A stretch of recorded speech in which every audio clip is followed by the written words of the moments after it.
Yahweh Sabaoth, Yahweh Sabaoth, Yahweh Sabaoth, Yahweh Sabaoth, le Dieu des armées, le roi de gloire, Yahweh Sabaoth, Yahweh Sabaoth, Yahweh, Yahweh Sabaoth, Yahweh, Yahweh Sabaoth, Yahweh Sabaoth, Yahweh, Yahweh Sabaoth, oh Yahweh, Yahweh Sabaoth, Yahweh, Yahweh Sabaoth, Yahweh Sabaoth est ton nom, Sabaoth, Yahweh, le Dieu des armées, le roi de gloire, Yahweh, Yahweh Sabaoth, oh Yahweh, le Dieu des armées, le roi de gloire, tu es Yahweh Sabaoth, Yahweh Sabaoth,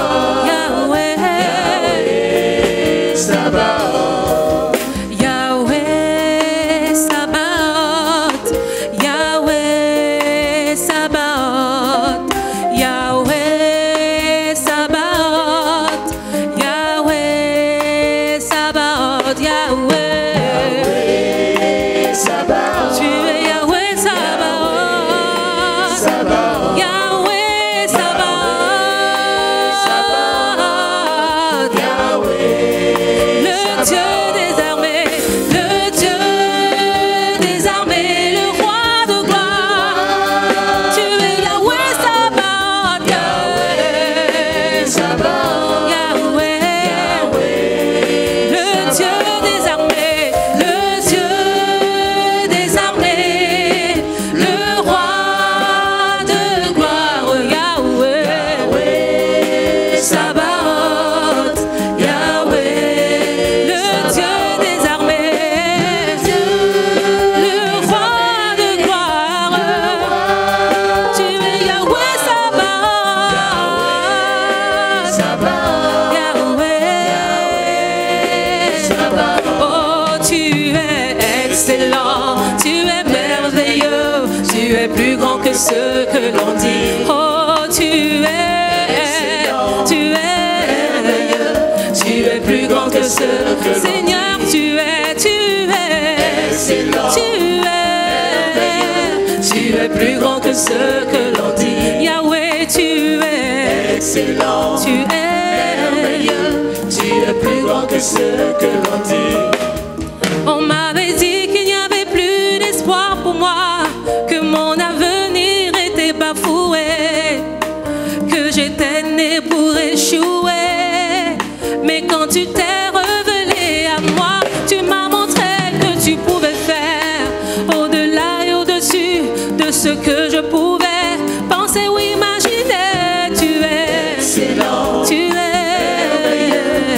es plus grand que ce que l'on dit. oh Jésus, tu es Excellent, tu es plus grand que ce que l'on dit. tu es plus grand que ce que l'on dit, tu es Plus grand que ce que l'on dit. oh oui tu es Ce que l'on dit. tu Plus grand que ce que l'on de dit. ce que j'entends autour de moi, J'entends. tu es Plus grand que ce que j'entends. tu es plus grand Seigneur, tu es Plus grand que ce que j'entends. oh Jésus, tu es Excellent, tu es merveilleux, tu es plus grand que ce que j'entends, oh tu es excellent, tu es plus grand que ce que j'entends, oh tu es excellent, tu es plus grand que ce que j'entends. le Dieu des armées, le roi de gloire, Yahweh, Yahweh Sabaoth, tu es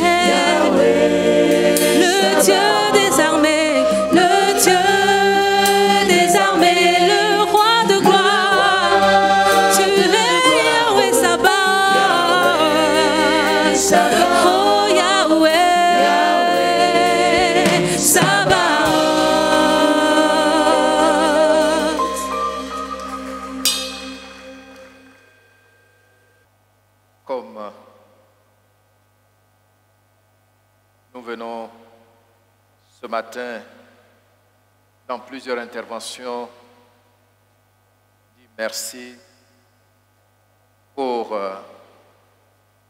les 35 années de vie de notre Église. Nous allons continuer sur cette lancée. Ce matin, notre texte de base est tiré de 1 Corinthiens chapitre 15, verset 58. Et notre titre est « Travailler de mieux en mieux ». Tout le monde va dire après moi « Travailler de mieux en mieux ». Encore, merci beaucoup. Je lis le texte dans la version Louis II seulement. Ainsi, mes frères bien-aimés, soyez fermes, inébranlables, travaillant de mieux en mieux à l'œuvre du Seigneur, sachant que votre travail ne sera pas vain dans le Seigneur. Mon but ce matin, c'est d'apporter un saint encouragement à tous ceux qui ont déjà dit oui au Seigneur et membres de cette assemblée. Au terme de notre culte d'action de grâce pour les 35 ans de la vie de notre Église baptiste Philadelphie, ce matin, je reviens sur cette parole de l'apôtre Paul à l'Église de Corinthe. En effet, comme nous venons de le voir, Paul demande aux chrétiens de Corinthe d'être fermes, inébranlables et de travailler de mieux en mieux à l'œuvre du Seigneur. Pas à l'œuvre d'un homme, pas à l'œuvre d'un parti politique, mais à l'œuvre du Seigneur. Sachant que votre travail ne sera pas vain dans le Seigneur. Notre première préoccupation est celle-ci. Comment comprendre la valeur de cet encouragement à une église aussi tumultueuse qu'est l'église de Corinthe? C'est à cette église-là, le Seigneur, au travers de son serviteur Paul, adresse cet encouragement. Comment comprendre donc sa valeur? Deuxièmement, en quoi cet encouragement s'adresse-t-il aussi à nous aujourd'hui, à notre Église? Et puis, troisièmement, comment arriver à travailler de mieux en mieux pour le Seigneur au travers de notre assemblée locale? Comment est-ce qu'on peut arriver à le faire? Notre premier pas, comment comprendre la valeur de cet encouragement? Lorsque nous prenons le texte, tout le chapitre 15, nous voyons que sur ces 58 versets, c'est un long chapitre, Paul, il termine par notre passage du jour, ainsi,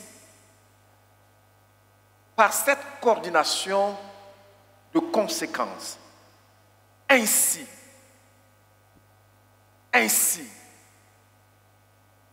frères bien-aimés, sœurs bien-aimées, je vous encourage à travailler de mieux en mieux, à être ferme, inébranlable, sachant que votre travail dans le Seigneur ne sera pas vain. Comment est-ce qu'on peut comprendre cela? Pour mieux comprendre la valeur de ce que Paul est en train de dire ici, il faut d'abord situer cette déclaration, disons, cette parole dans le contexte du chapitre 15.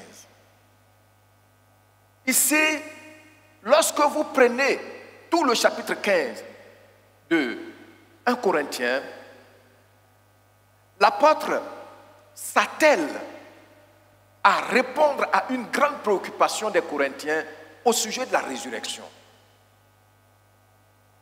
D'abord, lorsque nous lisons, nous voyons qu'il prend son temps pour démontrer, pour parler de la résurrection de Jésus-Christ, et il continue en mettant le point, son zoom, sur la résurrection de nous qui avions cru en Christ. Paul dit la résurrection de Jésus-Christ est importante et n'est pas une fable. Jésus-Christ est vraiment ressuscité. Jésus-Christ est vraiment revenu de la mort à la vie. Et vous allez voir que Paul va développer toute une argumentation pour mieux éclairer l'église de Corinthe et par ricochet tout le corps de Christ. Donc quand vous lisez, vous voyez, il dit que Christ est apparu simultanément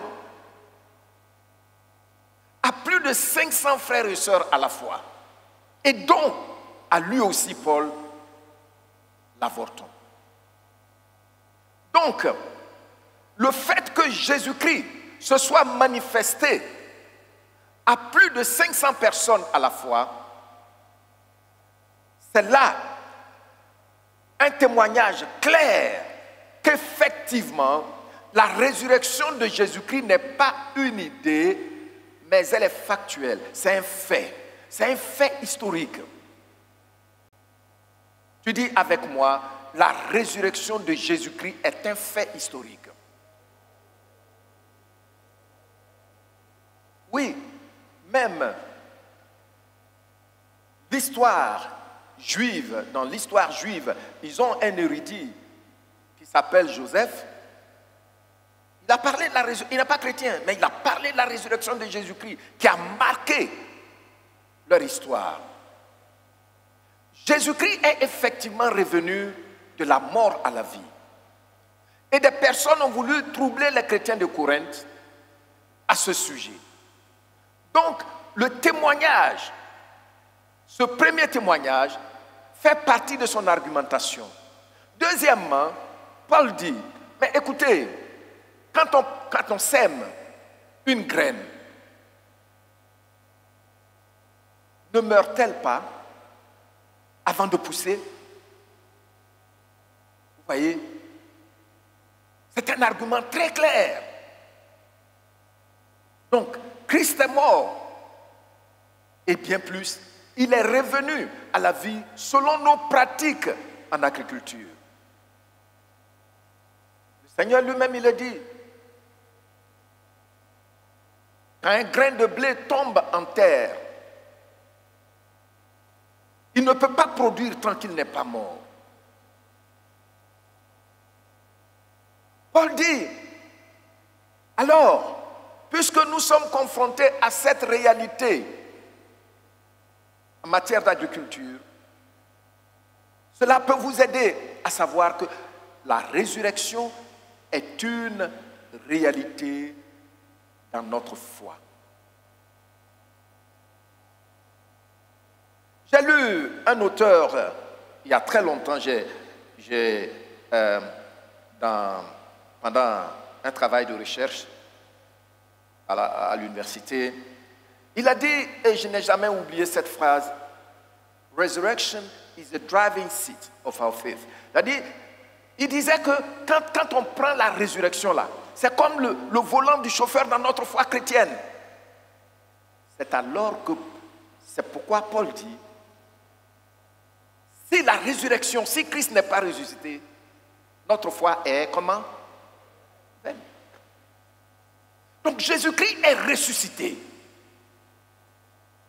Notre Seigneur est effectivement revenu à la vie. D'ailleurs, la Bible dit que le tombeau est ouvert. Mais c'est pour nous pour constater qu'il n'est plus là. Sinon, ce n'est pas que l'ange a ouvert la tombe, il a roulé la pierre pour que Christ sorte. Non, il était sorti déjà. Mais c'est pour que nous, on puisse constater Jésus-Christ est ressuscité. Et ça, c'est le volant du chauffeur dans notre foi en Jésus-Christ. Amen. Amen. Donc, Paul, il utilise beaucoup d'arguments ici. Et un autre argument qu'il donne, dans le verset 19, Paul dit, si Christ n'est pas ressuscité, nous sommes, et que c'est seulement en cette vie que nous croyons en lui, pour avoir des femmes, pour avoir des maris, pour avoir de jolies chaussures, pour avoir de belles voitures, nous sommes les plus malheureux de la terre. Mais, effectivement, Christ est revenu à la vie. C'est ce qui nous élève au-dessus de tout ce qui peut faire la fierté ou l'orgueil de ce monde. Alléluia! Avec ces quelques arguments que je viens de partager avec toi, Paul dit donc toute l'argumentation est basée sur la résurrection. Paul dit, maintenant, travaillez de mieux en mieux, parce que la mort n'est pas la fin, et que nous aussi, la résurrection constitue un rendez-vous divin où Christ, nous allons rencontrer le Seigneur et il va féliciter chacun de vous en vertu de son engagement dans son travail. Amen. Donc il dit, le travail que vous faites, ce n'est pas pour du vent. Tout travail que tu vas faire consciencieusement, par amour pour Christ, l'apôtre Paul dit, le jour de la résurrection, à ce grand rendez-vous divin, tu n'iras pas seulement au ciel, mais aussi tu seras récompensé par Jésus-Christ. Donc vous voyez que le verset 58, c'est vraiment un encouragement fort par rapport à ce qui nous attend. Il y a des gens qui pensent que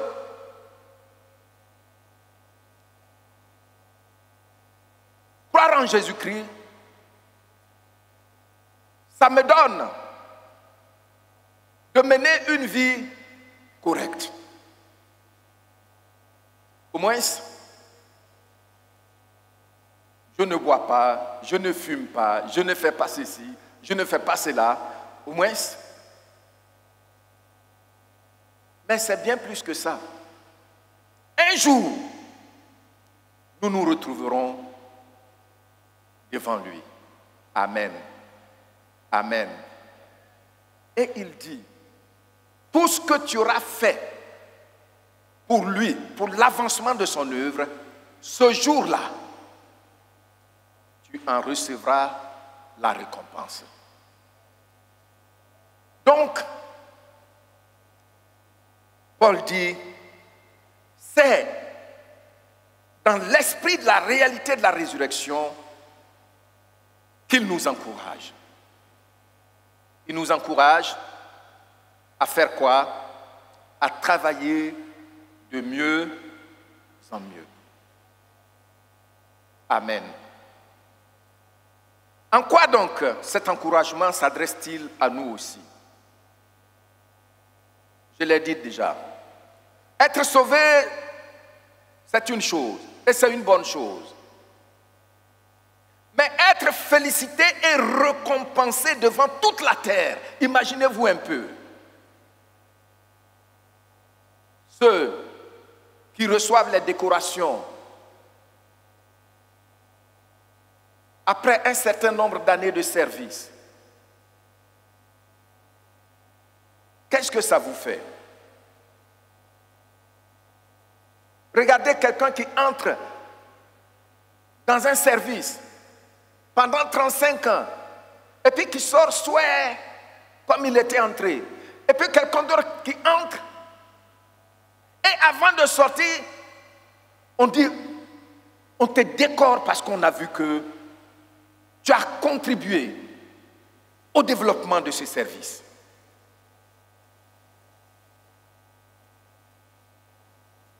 Laquelle des deux situations choisirez-vous? Vous sortez discrètement ou bien vous vous êtes investi et cela a été reconnu?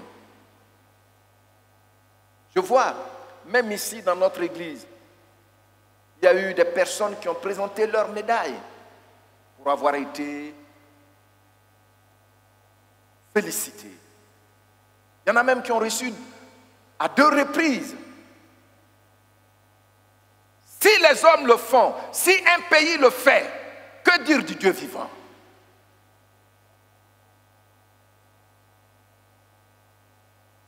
Vous avez déjà la réponse. Donc, cela nous intéresse.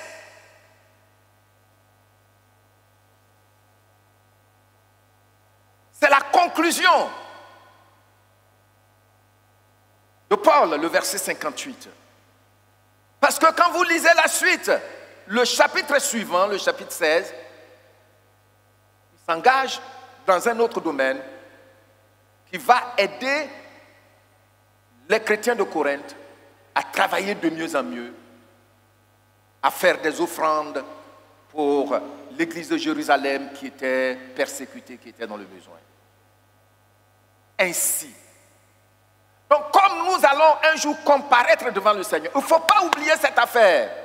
Nous allons comparaître devant le Seigneur. Si tu es dans l'assemblée et puis tu es indifférent, tu vas comparaître. Si tu es dans l'assemblée, tu te caches derrière les autres, tu vas comparaître. Si tu es dans l'assemblée et puis tu luttes contre le travail du Seigneur, tu vas comparaître. Et ce jour-là, celui qui valide l'œuvre de chacun mettra tout à nu, soit par la qualité de ton travail, qui sera suivi d'une récompense, soit par ton salut, comme au travers du feu, sans aucune récompense. Alors, c'est pourquoi cela nous intéresse. Nous devons nous lever, mes bien-aimés frères et sœurs. Nous venons d'avoir 35 ans. Depuis février. Nous avons entendu les témoignages. Le premier diacre de cette église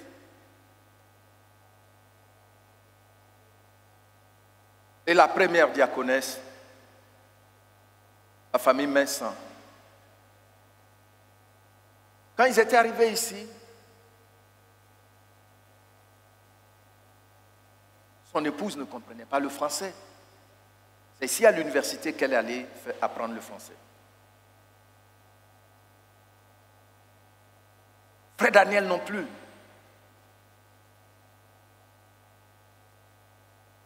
Mais parce qu'ils avaient à cœur de travailler pour le Seigneur. L'église où ils étaient allés, ils ont cherché leur église baptiste. Ils sont allés là-bas. Vous savez ce qu'ils faisaient? Ils nettoyaient, ils partaient. Frère Daniel partait avec toute sa famille, son fils aîné. Il partait pour nettoyer le temple et puis bien racler les fenêtres. Vous vous rendez compte? Pourquoi vous êtes indifférents? Et les gens disaient, les Ghanéens qui lavent l'église là, vous voyez? Mais quelle grâce d'être dans un lieu propre. Les Américains disent, la propreté est sœur de la sainteté. Ce n'est pas une parole biblique, mais ça ressemble beaucoup à une parole sensée.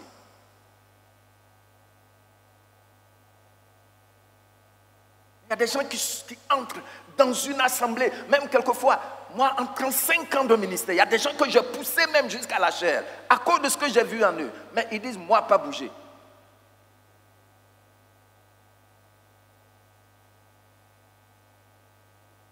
Tu les pousses jusqu'à la chair, mais jamais.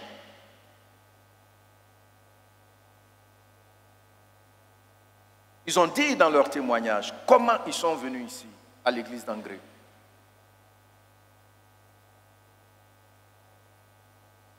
Ils étaient venus au premier culte Ils ont dit qu'ils ont vu qu'il y avait un besoin. Parce que c'était des jeunes gens. Il y avait un besoin. Quand tu es assis dans l'église, ça fait combien d'années? Il y a des gens qui sont ici, ça fait peut-être, je vais dire, 10 ans. Si tu leur demandes qu'est-ce que tu as fait, ils disent je les regarde. Ah, moi, c'est leur église. Mais Paul dit, il faut sortir de cette mentalité. Parce qu'un jour, nous allons comparaître devant le Seigneur. Et il appréciera notre travail. Pas pour aller en enfer ou bien on va décider maintenant tu vas aller en enfer ou bien tu vas aller au paradis. Non, tu es déjà sauvé. Mais le Seigneur veut te dire, tu as bien fait. Tu as bien fait. Je te récompense avec telle gloire.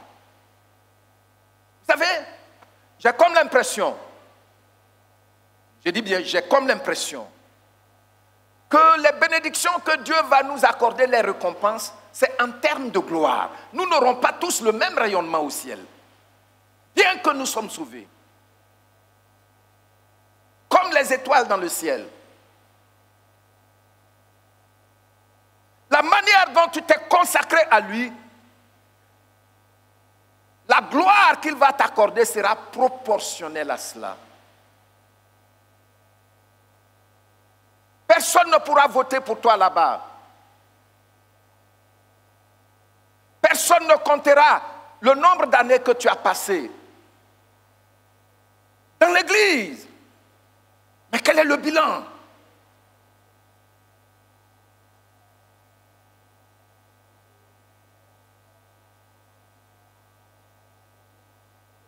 J'étais vraiment touché la dernière fois.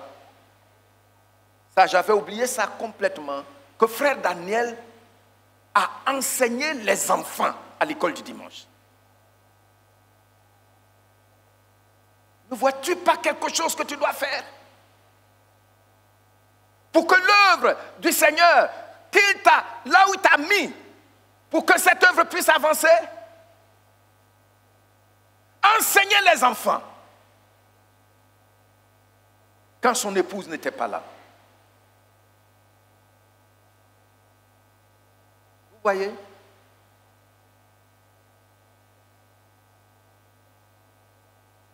Tout au long des 35 années, j'ai reçu souvent des gens qui viennent et puis qui me disent, moi je veux prêcher parce que de l'autre côté là-bas je prêchais. Moi je veux être dans le conseil parce que de l'autre côté là-bas c'est nous qui étions les membres du conseil. Je veux faire... Non. Je n'ai jamais réagi. Hein? Je ne réagis pas tant que je n'ai pas une conviction claire du Seigneur. Parce qu'il y a tellement à faire que tu ne peux pas être dans une église. Si ce n'est pas la prédication, tu n'as rien à faire.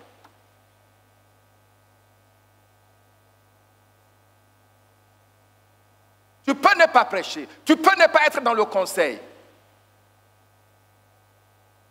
Mais tu peux enseigner les enfants. Tu peux ne pas enseigner les enfants. Un pasteur disait qu'un jour, à une rencontre de prière, il a soumis un besoin urgent de l'église.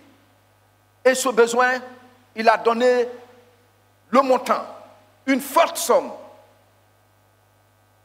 Et un monsieur qui vient chaque fois, il s'assoit là calmement. Il s'est levé, il est venu discrètement pendant que le pasteur demandait compris. Il est venu discrètement murmurer aux oreilles du pasteur. Pasteur, s'il vous plaît, pour ce sujet, le Seigneur a déjà réglé. Je vais donner ce montant-là. Le pasteur est surpris. Il y a des gens ici qui ne donnent même pas leur 10 mains et puis ils n'ont pas honte. Alors, en quoi tu participes? Il y en a un qui travaille. Le Seigneur dit, travaillez. Plus, encore plus que ce que vous avez accompli jusque-là. Gloire au Seigneur. Il y en a qui peuvent évangéliser. D'autres peuvent prendre le temps de les encadrer. Combien de fois, quand des gens entrent parmi nous pour la toute première fois, en semaine, un homme peut se lever pour dire, ce monsieur qui est venu, il faut que je sache où il est. Un jeune peut se lever pour dire, ce jeune homme qui est venu, il faut que je sache où il est. Une femme peut se lever pour dire, cette dame, je dois l'appeler pour savoir où est-ce qu'elle est. Allez lui rendre visite. Combien? Nous avons écouté le témoignage de Denis ici, avec la lettre, le courrier qu'il a reçu. Avant, j'écrivais les courriers, j'en expédiais, et ceux qui étaient ici, à Abidjan, et que je pouvais connaître chez eux, je faisais tout pour aller leur rendre visite, donner le courrier, les encadrer, prier pour eux. C'est à cause de ça, à un moment, quand j'ai vu comment les gens travaillent avec les puissances diaboliques pour attirer des foules, j'ai dit, Seigneur, merci, je ne veux plus jamais me culpabiliser.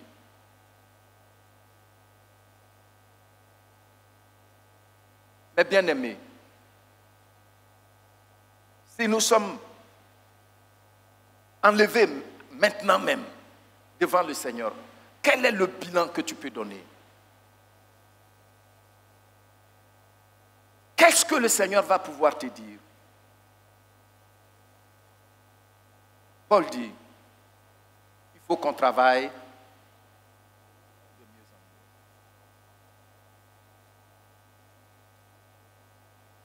Comme je le disais tantôt, les gens qui sont venus dans un pays, ce n'est pas des francophones, ils ne comprennent même pas le français. Mais pourquoi ne pas aller dans une bonne assemblée anglophone où on se retrouve mieux? Mais ils disent qu'ils sont restés parce qu'ils ont vu qu'il y avait du travail à faire. Mais bien aimé, il faut qu'on se lève. Le temps est trop bref pour rater la meilleure récompense. Le temps est trop bref pour rater la meilleure récompense. Je reprends. Le temps est trop bref pour rater la meilleure récompense.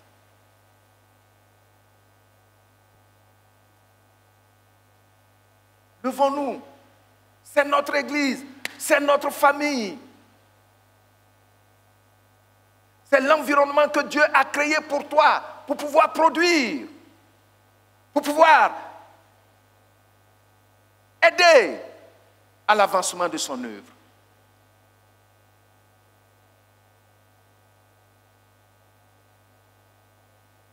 Nous devons travailler de mieux en mieux. Vous voyez, ce couple s'est tellement investi qu'à un moment, on disait que c'était l'église des Ghanéens.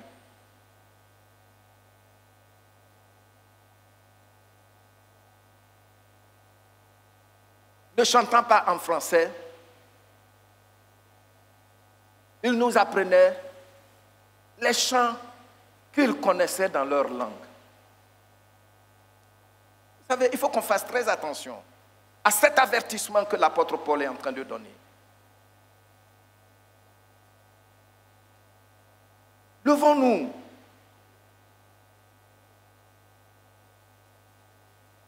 Travaillons pour le Seigneur. On peut te renvoyer dans ton service. On peut te mettre à la retraite. Je crois que ils avaient utilisé un terme, Dr Adou, te radier. Regardez quelqu'un qui travaille pendant ne serait-ce que 30 ans ou 35 ans. Et puis après, on fait quoi?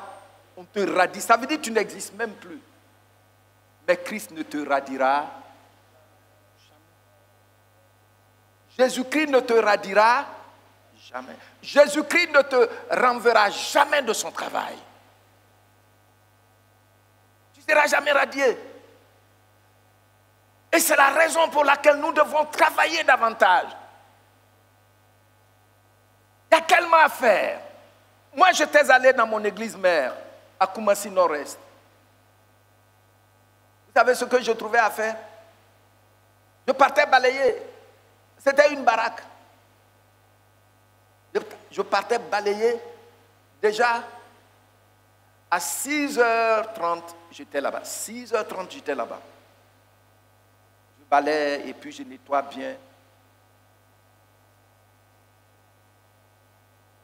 Et puis, quelque temps après, le pasteur me dit, il veut que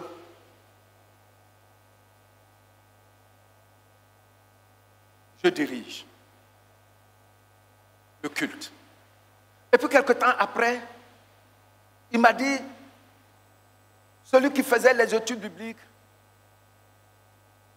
il devait voyager pour un temps, pour des funérailles, et il m'a dit de le remplacer. Et quand le grand frère est venu, il a assisté aux études bibliques pendant un certain temps. Je lui ai dit, mais grand frère, il faut continuer les études là. Et il a dit non, que je suis édifié quand tu diriges les études. Et puis quelque temps après, un des anciens, le pasteur était en voyage, un des anciens vient me voir et dit, c'est toi qui dois prêcher le dimanche. C'était un mercredi. J'ai dit, mais je ne peux pas. Il a dit non, il a donné ses arguments. Et puis j'ai dit non, je ne peux pas. Avant de partir, il m'a dit, si tu ne peux pas prêcher, va chercher quelqu'un, va inviter quelqu'un dimanche, il va venir prêcher. La seule église que je connaissais, c'était Marcory. Mais je ne connaissais pas les membres. C'est Pasteur Brice que je voyais quand on partait là-bas. Avant, c'est là-bas qu'on partait pour la nuit de Noël. On prenait taxi pour aller à Marcory. C'est là que je voyais Pasteur Brice de loin. Comment est-ce que je peux aller l'inviter? Je vous dis,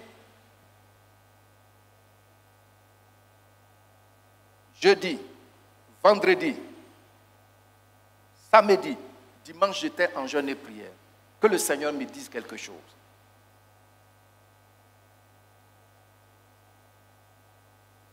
Quand j'ai prêché, ce jour-là, le pasteur était de retour de son voyage, samedi. Quand j'ai fini, il m'appelait mon ami en ce temps-là. Il s'est approché de moi. Il a dit, mon ami,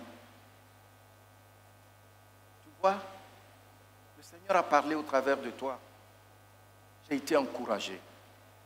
Désormais, tu vas prêcher. Il y a tellement à faire. Il y a tellement.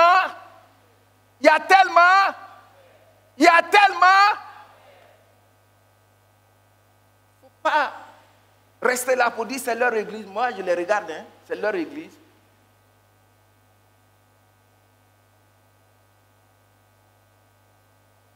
Paul dit, le temps vient où chacun de nous,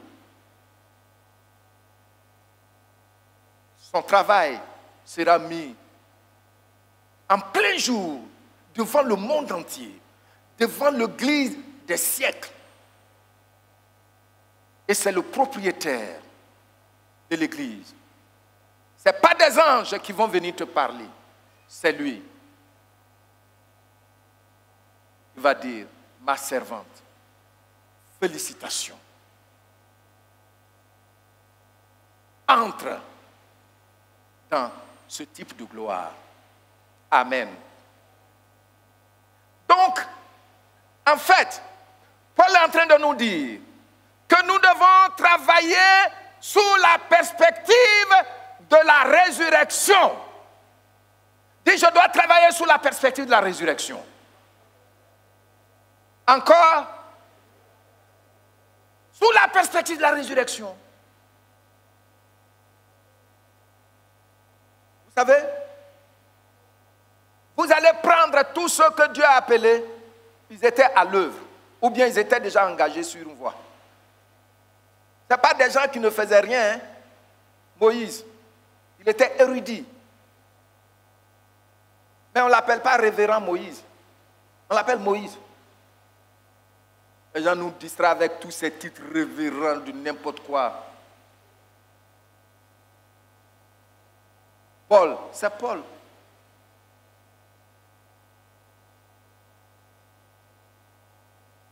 Ésaïe, très prophète international Ésaïe. Non, c'est Ésaïe. Et tous ces gens s'attendaient. Ils ont exercé, ils ont servi le Seigneur sous la perspective de la résurrection. Nous allons revenir à la vie. Alléluia. Alléluia. On va revenir à la vie avec le Seigneur Jésus. Alors, nous continuons.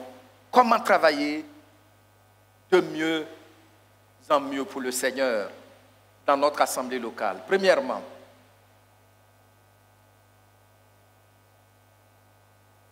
il faut prendre au sérieux ce grand rendez-vous de la résurrection. Qu'est-ce que j'ai dit? Il faut prendre au sérieux ce grand rendez-vous de la résurrection. Les gens ont voulu distraire les chrétiens de Corinthe. Et pourtant, la plupart des traditions, des coutumes du monde, des Africains aussi, ils savent qu'un jour, tout le monde se présentera devant Dieu. N'est-ce pas vrai? Oui. Fort heureusement, pour nous qui avions dit oui à Jésus-Christ, ce n'est pas pour être jugé, mais c'est pour être félicité et être encouragé, récompensé. Donc, si tu veux sortir de ton indifférence, de tes critiques amères, non, s'il te plaît, il faut savoir, il faut te rappeler constamment ce grand thème que Paul traite sur tout un chapitre, un des plus longs chapitres des Épîtres. La résurrection. Tout le monde, un jour, reviendra à la vie avec le Seigneur. Amen. La dernière fois, on a reçu ici, des trophées, des encouragements. J'ai envie de te poser la question. Qu'est-ce que cela a produit en toi?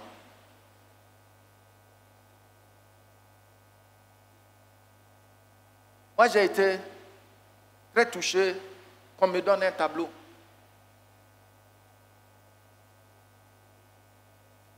Tu vois? Mais bien aimé, il faut prendre au sérieux ce grand rendez-vous. Par notre foi en Jésus-Christ, personne ne ratera ce rendez-vous.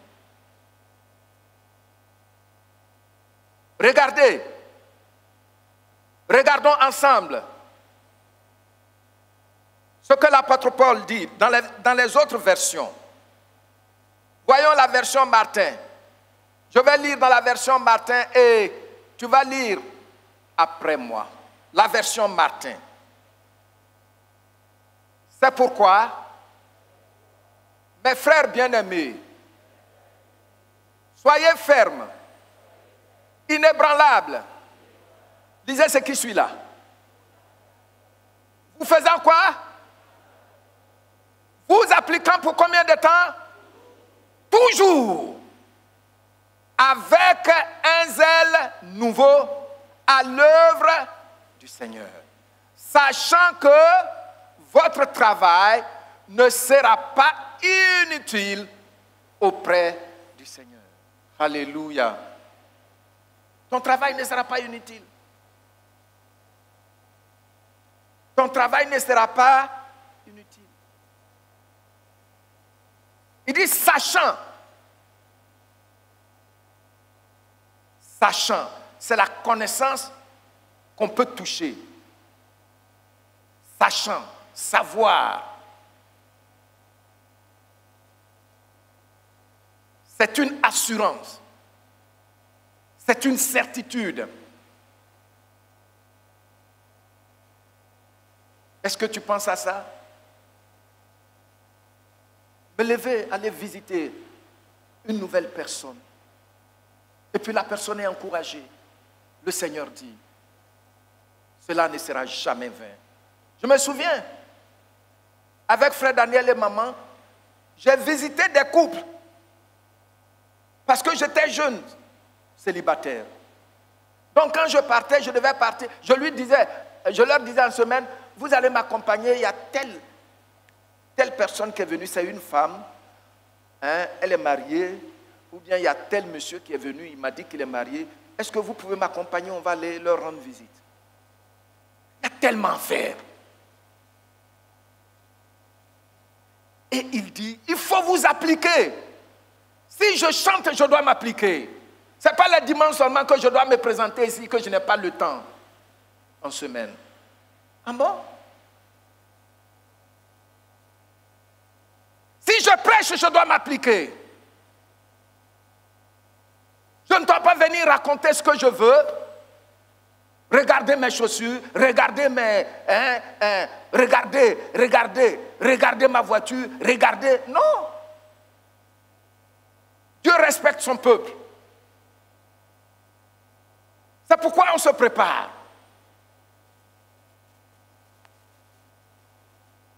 Tu ne peux pas monter à la chaire puis raconter ta vie, emmener les gens à la balade et puis après dire, vous allez voyager, vous allez vous marier. Ça fait quoi?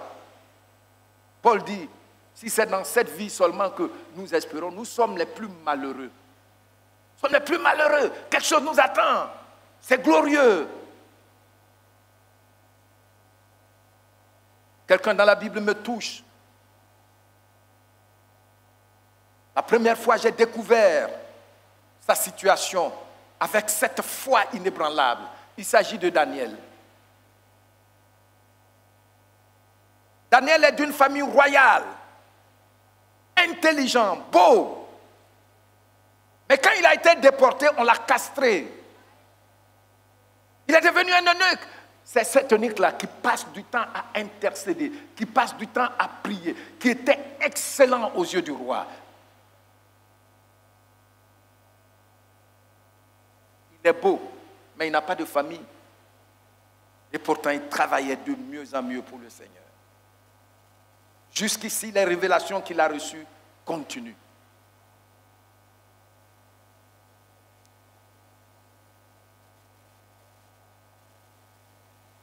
Il dit, ton travail ne sera pas vain dans le Seigneur. Amen. Je sais que tu peux faire des choses, personne ne te verra, mais lui, il te voit. Ça ne sera pas vain. Gloire au Seigneur. Gloire au Seigneur.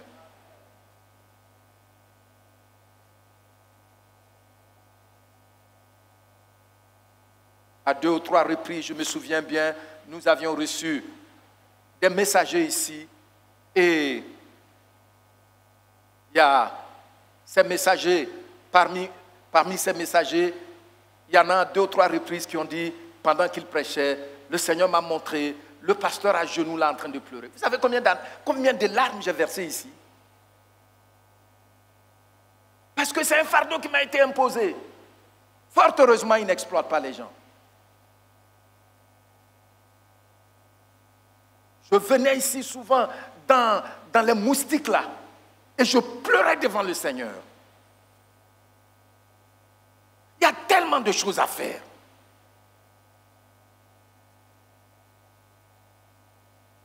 À 2 ou 3 reprises, ils l'ont dit publiquement. On est là, le dimanche on vient en civilisé, on s'assoit. Souvent même on vient en retard. Et quand le culte finit net, hop, on est parti. Cette nouvelle personne qui vient d'arriver, mon frère, comment tu vas? Ah, mais est-ce que je peux avoir... Non. En cette année, depuis l'année passée, et puis cette année, la vision de l'Église, que les membres de l'Église ouvrent leurs portes, ceux qui ont leur propre famille, leur propre maison, ouvrez vos maisons aux cellules. Non, non, c'est une seule personne qui est signalée. J'ai dit au pasteur Domoro de ne plus annoncer. Ah bon? Et puis on veut les honneurs. On veut les honneurs. Dieu honore ceux qui l'honorent. Dieu fait quoi? Il honore ceux qui l'honorent. Il faut qu'on s'élève. Oui. Dans la version Martin que nous venons de lire, vous avez vu, il dit, il faut qu'on s'applique. Tout ce qu'on fait, il faut qu'on s'applique. Amen. La version parole de vie. Nous lisons parole de vie ensemble. C'est pourquoi, mes frères bien-aimés, restez fermes. Ne vous laissez pas ébranler. Marchez comment? Marchez comment? Et puis quoi encore? Soyez toujours, ouais non, soyez toujours actifs, travaillant sans relâche pour le Seigneur. Je ne peux pas vous dire, mes bien-aimés frères et sœurs, combien de fois j'ai dormi au salon. Pourtant, j'ai une chambre. Souvent, tu te lèves à 4 heures du matin, tu marches pour aller visiter des frères, des sœurs, des familles. Quand tu rentres à la maison, tu es tellement épuisé que tu te couches dans le divan. Pourtant, il y a des gens qui pouvaient bien voir le besoin, que le pasteur a besoin d'une mobilette. Mais non, non, non, non, non. Les besoins sont là. Et je crois que ma femme a donné elle a donné pendant l'interview, elle a dit 2 choses qui m'ont vraiment touché. Et l'autre chose, je n'ai jamais perçu ça. Elle a dit, ça fait bientôt 29 ans qu'on s'est mariés. Mais nous, on n'a jamais fait une fête de fin d'année. Ça m'a vraiment touché. Mais comment? Quand un peuple vient à Jésus-Christ, c'est ça, tu vas aller manger, fêter. On dit, boire le vin, boire la bière. Et puis, il faut chauffer le coin. Il faut... Vous savez ce qui nous attend? Je me souviens une année, j'avais commencé à jeûner et prier pour la vie de l'Église. Et nous avions eu la fête, le culte de Noël. Après, il y a quelqu'un qui s'est approché de moi après le culte. Il dit, mais tu as gâté la fête. Tu étais trop sombre là. Il fallait me dire, je partais à l'hôtel Ivoire. Oh, vous savez ce que les pasteurs souffrent. C'est à cause de ça, quand une situation doit venir, le Seigneur commence à parler à son serviteur de se maîtriser. Ah bon? Ah bon?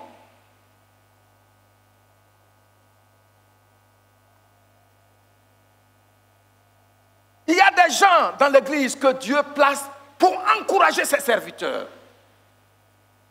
pour enlever certains fardeaux, et non pour le juger. Oui, et ici dans cette assemblée, il y en a. En dehors de Frère Daniel, je ne dis plus parce que vous irez les attaquer. À cause de ça, je ne dis plus. Mais il y a des gens ici qui s'assurent que quand je dois partir chez moi à la retraite, j'ai un terrain où avoir une maison. Il y a des gens ici qui se sont assurés de cela. Et ça ne sera jamais vain devant le Seigneur. Amen. Il y a tellement à faire que de dire, on les regarde. C'est leur église. Moi-même, c'est à cause de ça, je viens seulement servir mon Dieu. Quel Dieu?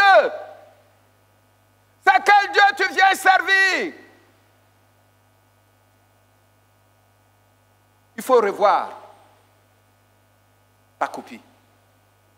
Le Dieu que nous sert, il dit soyez actifs. C'est ça qui est là, non? Hein? Soyez toujours. Vous ne lisez pas après moi. Soyez toujours. Et puis travaillez pour le pasteur. Pour le pasteur. Pour le Seigneur. Amen. Il faut que d'ici 40 ans, disons, d'ici encore 5 ans, quand on va fêter le quarantenaire, chacun soit sûr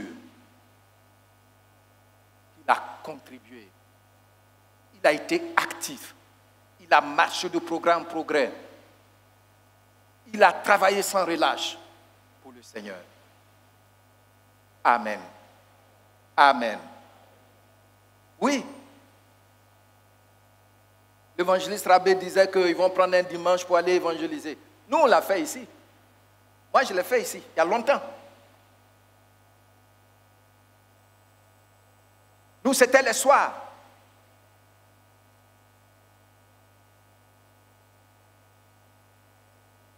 Vous voyez? Il est clair que la résurrection est une réalité.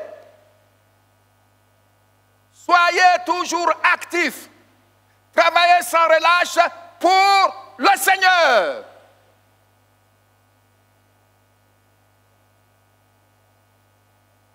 Et puis regardez la suite. Il dit quoi?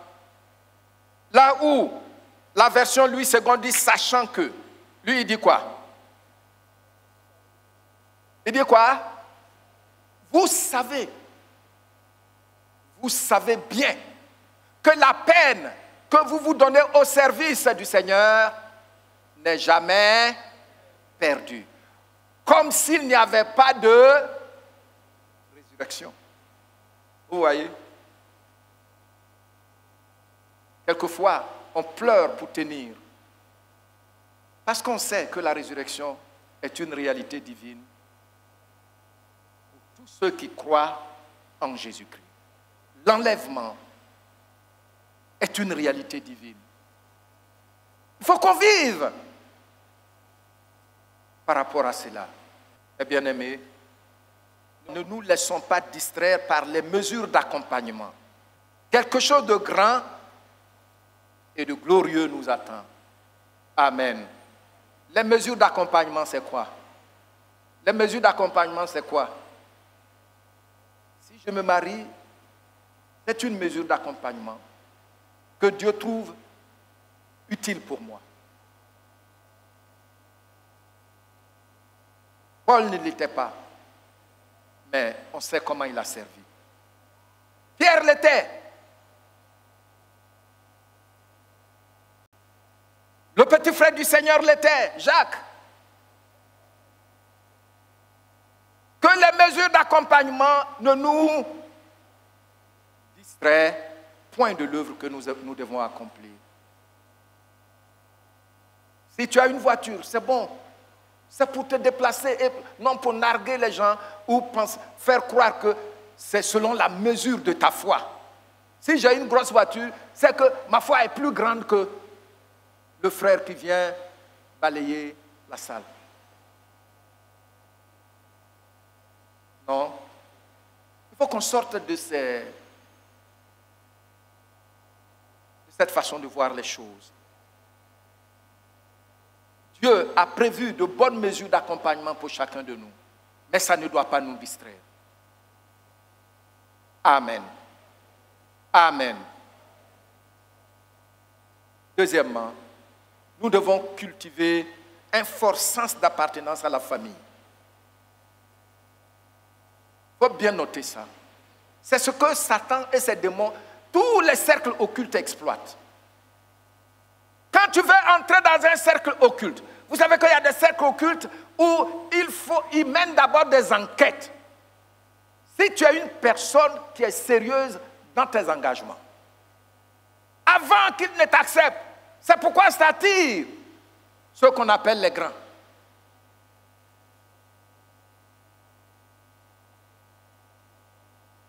Cultiver un fort sens d'appartenance au Seigneur et à la famille où tu viens communier. Je vous disais, je pouvais courir à 5 heures du matin, 4 heures du matin, aller visiter. Mais souvent, les gens ne viennent pas au culte. Quand tu vas, ils sont devant la télévision. Non, j'étais un peu fatigué là. Ah bon? Soit il allait jouer au boule jusqu'à ou bien football. Oh. Et j'ai compris ça à partir d'un moment qu'il ne faut pas vendre son temps à ceux qui ne respectent pas ce sacrifice.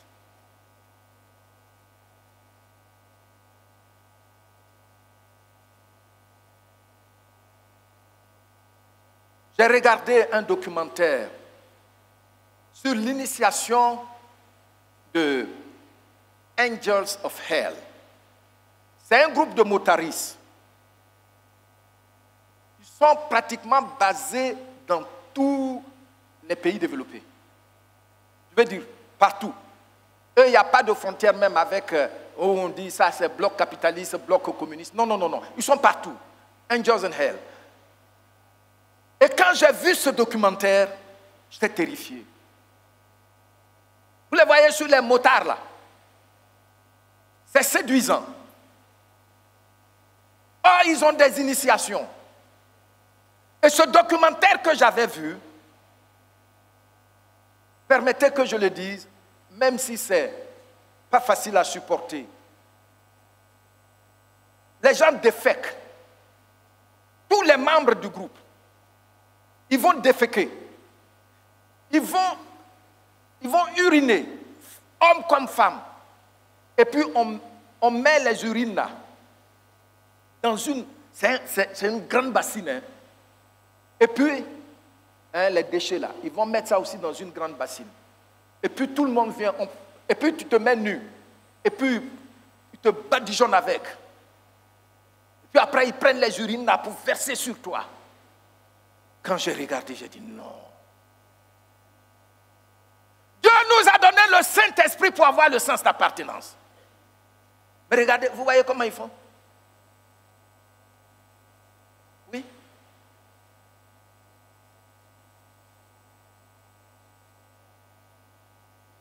Il y en a, quand ils défilent, ils ont des gestes qu'ils font. Ça veut dire quoi? Si je vous trahis, vous m'éliminez. Vous savez? Le sens d'appartenance. Le diable sait exploiter ça. C'est seulement dans l'église. C'est leur église. C'est leur église. En bon. Pourtant, tu es là. Mais si tu n'es pas des nôtres, il faut faire comme les autres, il faut partir. L'église de Jésus-Christ ne mourra jamais. Lui-même, il en a déjà parlé.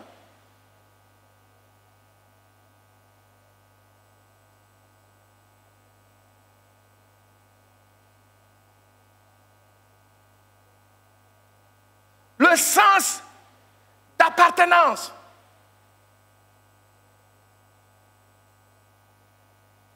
Si nous cultivons ça, vous allez voir ce qui va se passer. Au niveau du ministère de la jeunesse, au niveau du ministère des femmes, au niveau du ministère des hommes, le sens d'appartenance, c'est la famille que Dieu m'a donnée. C'est l'environnement qu'il a créé pour moi pour que je puisse m'exprimer.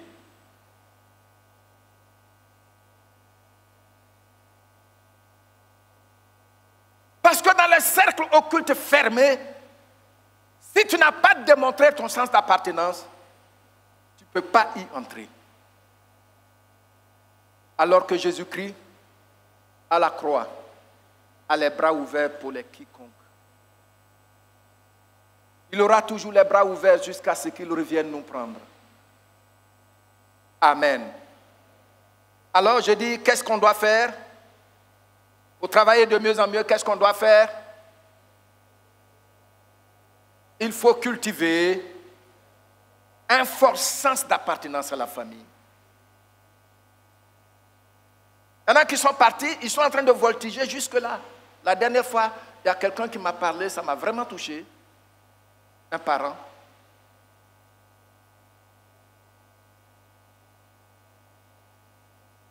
Il m'a dit que quelque chose l'a touché. Il a vu que tous les enfants qui ont grandi ici, qui sont passés par la jeunesse, qui sont restés fidèles, eux tous sont épanouis. Quand la vidéo était passée,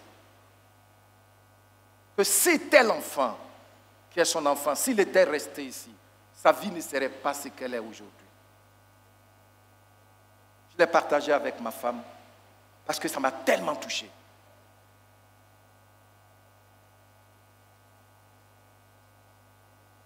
Oui. Et ils vont vous voir. Tu es toujours là-bas? Posez-leur la question. Tu es passé dans combien d'endroits depuis que tu es parti? Ceux qui ont un bon sens auront honte et ne pourront pas vous dire combien de lieux de culte ils ont visités.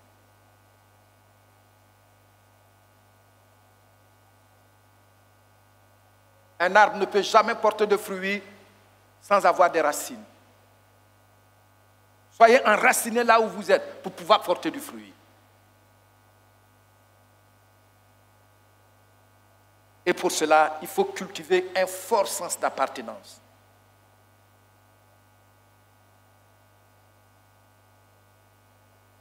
C'est cet esprit que la famille Messan a cultivé.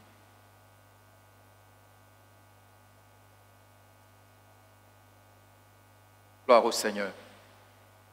Pour terminer, je vais faire un récapitulatif avant de terminer. Par la lecture de ces différentes versions. Ainsi, mes frères bien-aimés, soyez fermes, inébranlables, travaillant de mieux en mieux à l'œuvre du Seigneur, sachant que votre travail ne sera pas vain dans le Seigneur.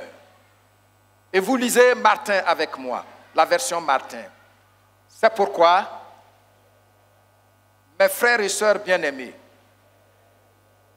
soyez fermes, inébranlables, vous appliquant toujours, je n'entends pas bien tout le monde, vous appliquant toujours avec un nouveau zèle à l'œuvre du Seigneur, sachant que votre travail ne sera pas inutile auprès du Seigneur.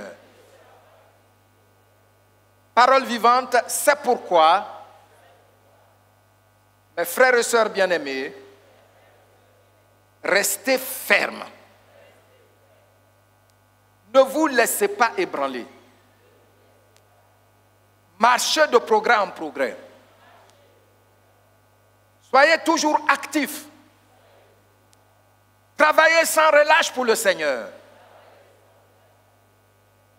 Vous savez bien que la peine que vous vous donnez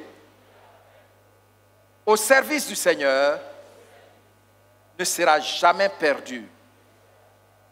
Comme s'il n'y avait pas de résurrection. Si vous œuvrez en communion avec lui.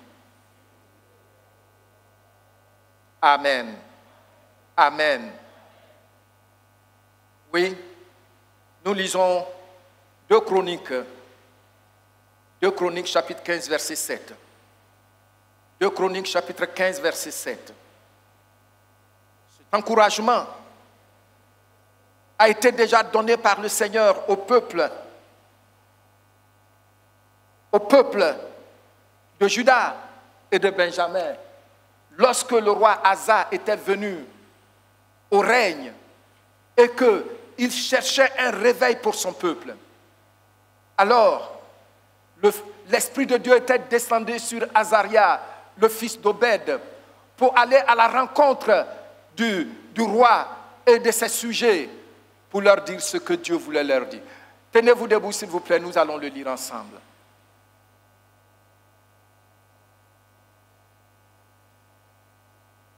Regardez ce que Azaria dit au roi. De la part du Seigneur.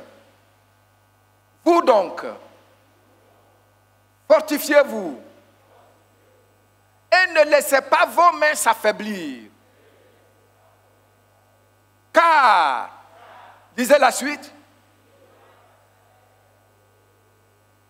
Relisons le verset 1 et 2.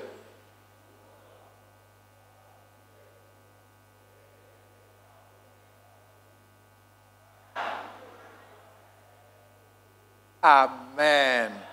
Amen. Veuillez vous asseoir. Il y aura un salaire pour nos œuvres.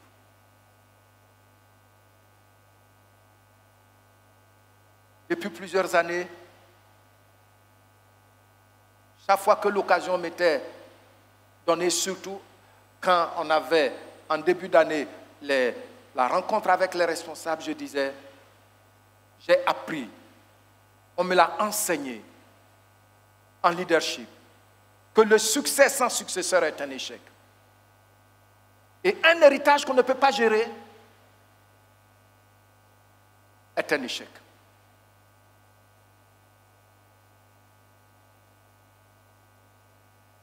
Je sais que l'ennemi, ça c'est des choses que j'ai compris plus tard, il s'est acharné sur cette église. Mais je vais vous le dire, ta terre de prédilection, c'est là que tu trouveras les géants. Là où il n'y a pas de géants, ce n'est pas ta terre de prédilection.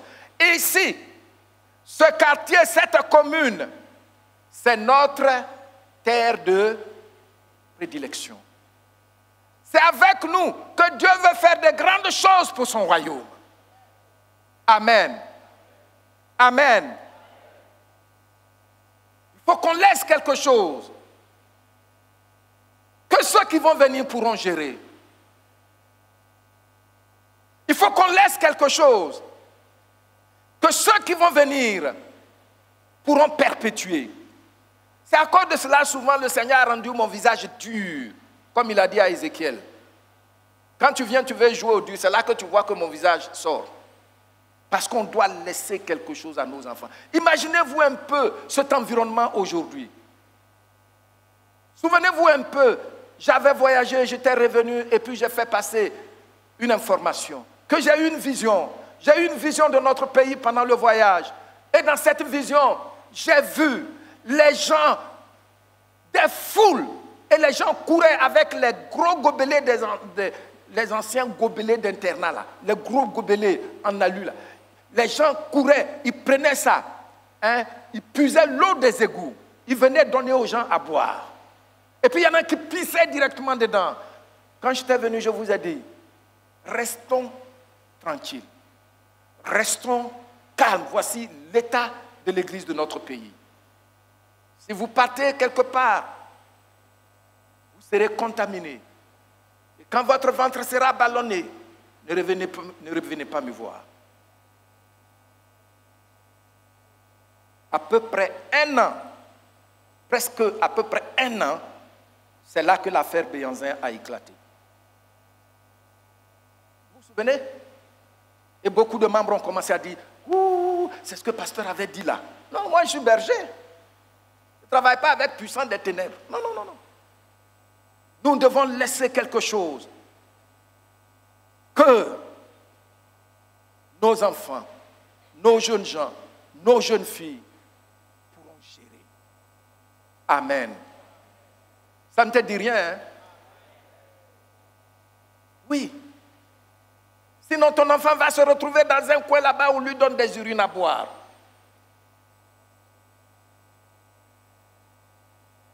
L'eau des égouts. Et voici.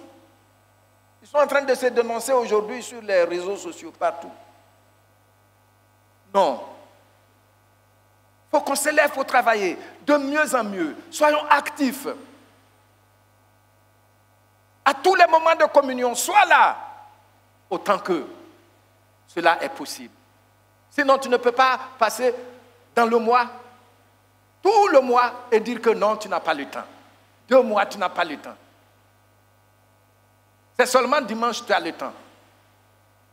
Et tu viens en tant que consommateur. Non.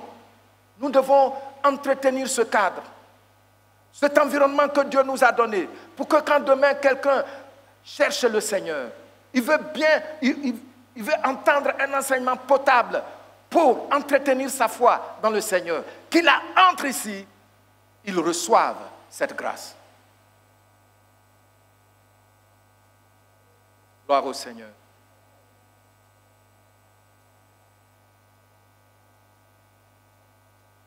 Vous donc, fortifiez-vous. Ne laissez pas vos mains s'affaiblir, car il y aura un salaire pour vos œuvres. Gloire au Seigneur. Amen.